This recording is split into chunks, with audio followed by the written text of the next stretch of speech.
So today is all about the history of the site. So the community woodland is established on a former colliery, which was the Coinant Colliery and my Steg washery. And we've been working with the South Wales Miners Museum volunteers and local former colliers to come up with an idea that will basically portray what was here before. What we're going to see today is going to be a 9-foot statue. Wow. Which has been created by a local artist from Colliery in Newport called Chris Wood, and there's been a poem written by a local poet called Dan Locke to basically interpret that sculpture as well. So yeah. My name's Tony Cox. I was a miner for 33 years. I'm one of the founder members of my Steg Historic Society, and I'm a volunteer in Avon Argoed Miners Museum in the Avon Valley. My name is Roy Newell. I worked in Coinant and St John's Colliery, and later on, after the colliery is finished, I went salvaging. But I say, proud to stand by here today and recognise what has gone on here in the valleys. All the mines, I think, throughout, I think it was over 500 killed here. Not in a major explosion like St Genna's, but individual 2 or 3s. And there's 2 incidents where the cage went down the pit, rope snapped. One was in Garth Colliery in 1892 and 9 men were killed, and it happened in Oakwood Colliery where the Revlon factory used to be, and there was 10 killed there. Okay. And that was because the rope snapped. Yeah. Dan Locke, who wrote the poem.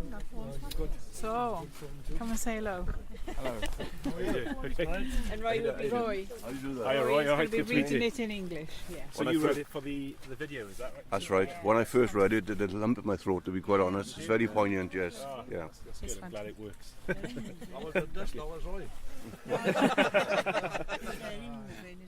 It is very moving. Gemini asked me if I'd write it, and I wasn't particularly nervous sending it to Gemini, but when she said some of the miners are going to read it, I was bricking it a bit, to be honest. These tough men who worked on the mines reading a poem I've written about them, for them. But no, I'm glad it was well received. That's good. And it's on the placard behind us there as well, Yes, for everybody else to see over the years now that will come and visit the project. Hopefully it helps bring the place to life for the visitors. Yeah.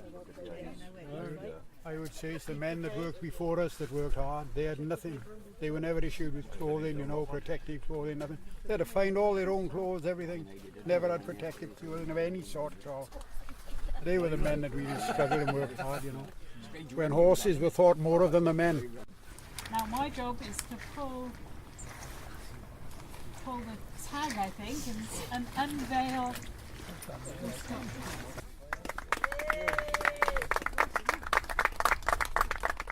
He's 9 foot tall in total, made from oak, which was about 230-year-old.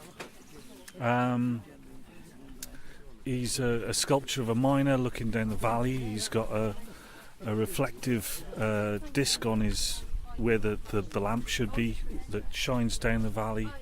His eyes are made from marbles. Basically, I wanted to create something that brought back memories for people. People who are got their own families these days would remember their family coming back, their fathers coming back from mines, looking like this. He's a really scary figure, isn't he? Seen the eyes? That's a set of eyes that follow you around the mountain. Definitely. We must all look like that. I didn't expect it to be coloured. When I first saw it, it was just in its natural wood state. When we saw it yesterday, and it's got his dirty high-vis overalls on his well, it's what we wore when I finished work. That's the chap in black. He's the model, one of the guides of Big Pit. Yeah, I told him earlier on, he's been standing in the rain for too long. He shrunk. So Dan, how did you feel writing this poem? Nervous, first of all, but no, I came up with my family and visited the place. My stepfather was a miner anyway, so sort of come from mining stock, if you like. But yeah, I came up and it was a day like today, really atmospheric sort of day. And I took a piece of coal home and then lit a fire in my fireplace that night and wrote the poem that night, actually. So yeah, it's one of those poems that just sort of came. Didn't have to think very hard about it. It was just the place is so atmospheric anyway, and the spirit of Llinvi, if you like, is so strong. Yeah, it was quite an honour really to be a mouthpiece for that, the spirit of Llinvi, the spirit of Llinvi Valley. So yeah, it just worked really, really well and just came out. So yeah, I'm glad it's been well received.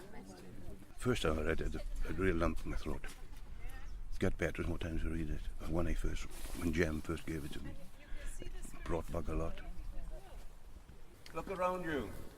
These views over the valleys are as timeless as mountain mist. You're at the old Colliery, where once the miners walked and worked. New life is beginning to blossom. You're the memories of the past, mingled with the green shoots of the future. Everything you see here is connected. And the black coal seems laid down by ancient seas to the leaves on the newly planted trees. I am the keeper of the collieries. I am men who work through rock and mud, for coal as black as dragon's blood.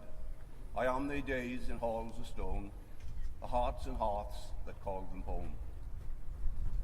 In long closed shafts below these hills, the picks and laughter echo still. I am blistered hands and hands carved, by arms so strong they've left mountains scarred. Now new generations' blistered hands are planting hopes and greening lands. I am the fruit and flower of the orchard trees, the wings of birds and returning bees. I am a fledgling forest growing strong, a new verse in a valley song, black as coal and old and fresh as summer rain. I am the spirit of Llinvi, born again.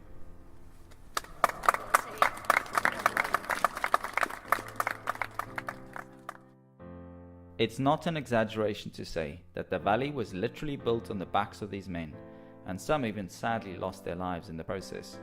So we're all very grateful to them.